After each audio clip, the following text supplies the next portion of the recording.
Know everything या आमच्या YouTube चॅनलमध्ये तुमचे मनापासून मी स्वागत करते।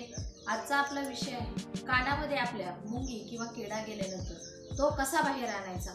मुंगी गेल्यानंतर जी कानामध्ये फडफड होत असते, मुंगीने आपल्या कानामध्ये फडफड केल्यानंतर जी आपल्याला कानामध्ये जे होणाऱ्या वेदना आहेत, जो आपला दुखणारा कान आहे, याच्यापासून जो आराम मिळवण्यासाठी आपल्या प्रत्येक व्यक्तीला कानामध्ये मुंगी किंवा काही गेल्यानंतर त्या व्यक्तीला असं वाटत असतं की ते पटकन 2 मिनिटांमध्ये बाहेर यावं। तर मित्रांनो, मी तुमच्यासाठी हे 2 मिनिटांमध्ये कानामध्ये गेलेला किडा म्हणा किंवा मुंगी हे बाहेर येण्यासाठी मी तुम्हाला काही घरगुती उपाय सांगणार आहे।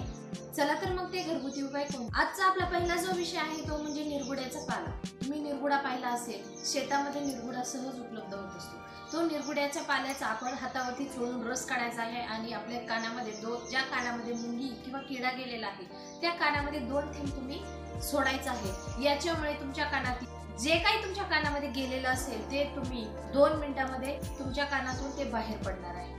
आपला दुसरा जो उपाय आहे, मध आणि तिळाचं तेल हे सम प्रमाणामध्ये घ्यायचं आहे आणि तुम्ही ते एकजीव करायचं आहे आणि त्याचे 3-4 थेंब आपल्या कानामध्ये सोडायचे आहेत। याच्यामुळे तुमच्या कानात जे गेलेलं आहे ते तुम्ही पटकन एकदम जलद गतीने ते आपल्या कानातून बाहेर जाणार आहे। आपला तिसरा जो उपाय आहे तो 1 चमचा कांद्याचा रस घ्यायचा आहे आणि 1 चमचा तिळाचं तेल घ्यायचं आहे आणि हे दोन्ही जे घटक आहेत ते तुम्ही गॅसवरती थोडंसं गरम करून घ्यायचं आहे आणि जोपर्यंत ते थोडंसं कोमट आहे तोपर्यंत आपल्या कानामध्ये 3 ते 4 थेंब सोडायचे आहेत। याच्यामुळे तुमच्या कानामध्ये जे काही गेले असेल, मुंगी म्हणा किडा म्हणा, तो तुमच्या कानातून 2 मिनिटाच्या आत पटकन तो बाहेर येणार आहे आणि तुमच्या जे होणाऱ्या वेदना आहेत त्या देखील थांबणार आहेत। तर मित्रांनो, मी सांगितलेले उपाय तुम्ही नक्की ट्राय करून पहा। तुम्हाला जर माझा व्हिडिओ आवडला असेल तर तुम्ही लाईक करा, शेअर करा। तसेच नो एव्हरीथिंग हा आमचा यूट्यूब चॅनल सबस्क्राईब करायला मात्र विसरू नका।